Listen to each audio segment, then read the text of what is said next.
नमस्कार, मैं आपके साथ अंजना और आप देख रहे हैं बुलेट रिपोर्टर। आइए बढ़ते हैं आज की बड़ी खबर की ओर। मेयर की बेटी वर्षा पटेल बनी डीएसपी फीमेल कैटेगरी में हासिल की फर्स्ट रैंक। मध्य प्रदेश लोक सेवा आयोग की परीक्षा में मेयर की वर्षा पटेल ने बड़ी उपलब्धि हासिल की है। तीसरे प्रयास में उन्होंने सफलता प्राप्त कर डीएसपी यानी डिप्टी सुपरिटेंडेंट ऑफ पुलिस पद का चयन पाया है। खास बात यह कि इंटरव्यू के समय वर्षा की बेटी महज 20 दिन की थी। बेटी को गोद में लेकर ही वे इंटरव्यू देने पहुंची और शानदार प्रदर्शन कर पहली रैंक प्राप्त की। बचपन से जुझारूपन पुलिस अधिकारी वर्षा पटेल मूल रूप से मेहर जिले के भरेवा गांव की रहने वाली हैं। उनकी स्कूली पढ़ाई दमोह में हुई है और कक्षा 12वीं में उन्होंने 75% अंक हासिल किए, जिसके बाद उन्होंने बीएससी बायो की पढ़ाई पूरी की।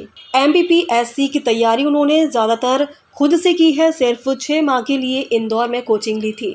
पति ने छोड़ी नौकरी, दिया पूरा सहयोग। वर्षा के पति संजय कुमार इंजीनियर हैं। उन्होंने पत्नी की सफलता के लिए नौकरी छोड़कर मेहर में रहकर व्यवसाय शुरू किया ताकि वर्षा पूरी एकाग्रता के साथ अपने लक्ष्य की ओर बढ़ सके। अभी नहीं थमी उड़ान, लक्ष्य डिप्टी कलेक्टर का पद। वर्षा का कहना है कि डीएसपी बनना उनके संघर्ष का पड़ाव है, लेकिन मंजिल अभी बाकी है।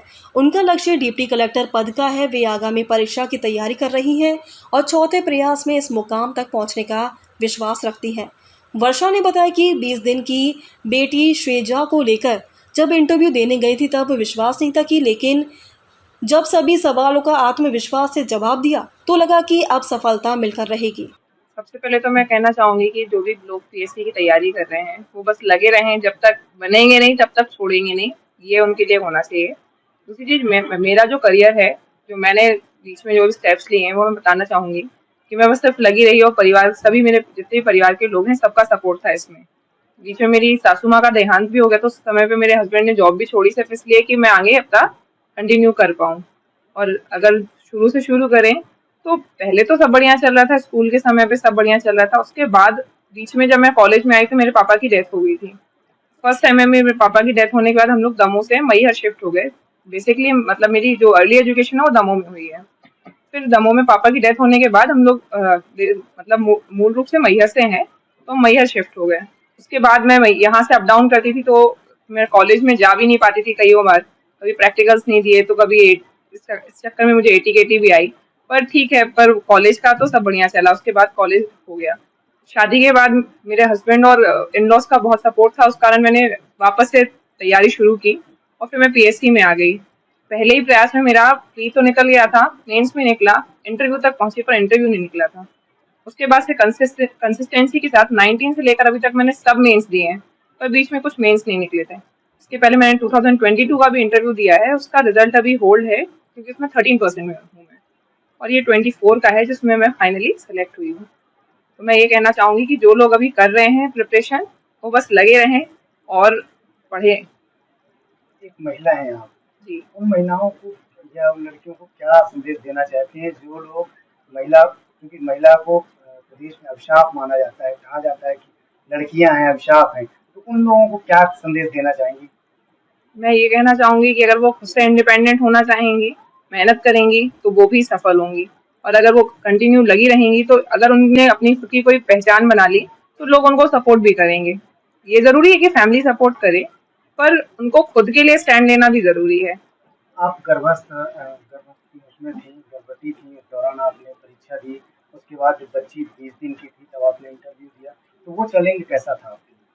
वो चैलेंजिंग तो हो जाता है, पर इसमें ये है कि अगर फैमिली सपोर्ट करती तो वो चैलेंजेस भी बहुत अच्छे से डील कर पाता है इंसान। मैं प्रेगनेंसी के दौरान भी मतलब मैंने एग्जाम भी दिया, प्रिपरेशन भी की, काफी बार मूड स्विंग्स हुए, तबीयत खराब हुई, पर चीजों को मैनेज करते हुए अगर फैमिली सपोर्ट करती है तो चीजें बेहतर हो पाती हैं। इस सफलता के लिए सबसे बड़ा सहयोग किसे देना चाहिए? सभी लोग का सपोर्ट है इसमें, मेरी पूरी फैमिली का सपोर्ट है। मैं इंटरव्यू देने गई तो मेरे हस्बैंड के साथ साथ मेरी भाभी भी गई क्योंकि बच्ची छोटी थी, मैं संभाल नहीं पाती थी। तो मेरा सीजर हुआ था, 22 डेज ही हुए थे, तो मुझे खुद के लिए भी हेल्प करनी पड़ती थी, कोई हेल्प करे मेरी। और उस समय बच्ची भी थी और फिर मैं वहां पे भी गई तो भाभी का भी सपोर्ट है, भैया का भी सपोर्ट है, हस्बैंड का भी सपोर्ट है और मेरे ससुर जी का भी सपोर्ट है कि उन्होंने मुझे इतने समय तक, पिछले 7 सालों से कंटिन्यू अभी तक, बीच में ब्रेक करने के लिए नहीं बोला कि मैं आगे पढ़ाई ना करूं। कैसा रहा सफर बहू और एक पत्नी का फर्ज निभा के पढ़ाई की आपने? मैं उस वाले घर में बोलूंगी कि मैं बहू से ज्यादा बेटी के तौर पे हूँ वहाँ पर, क्योंकि वो लोग मुझे पूरा सपोर्ट करते हैं। कैसा लग रहा है आपको, आपकी पत्नी ने एमपीपीएससी क्वालिफाई किया? ये तो बहुत खुशी का ही माहौल है, क्योंकि एक सपना था उनका कि कुछ आगे करें, है ना। तो इसके लिए हमने सपोर्ट किया कि चलो ठीक है, जो करना है तो फिर करो। तो इसके लिए वो भी अपना दृढ़ संकल्प के साथ लगी रहीं और कंटिन्यू अगर 7 साल से शादी के बाद मैनेज करते हुए घर को और अपनी पढ़ाई में विशेष ध्यान दिया और सफलताएँ हा हासिल करती रहीं, है ना, जिसके कारण आज इस सफलता के दौरान में यहाँ तक पहुँची हैं। क्या दिनचर्या रहती थी उनकी, सुबह से लेकर शाम तक? सुबह से दिनचर्या यही रहती थी इनकी कि सुबह का भोजन भी बनाना, फिर अपने लिए समय भी निकालना पढ़ाई के लिए और प्रॉपर घर को मैनेज करना, है ना।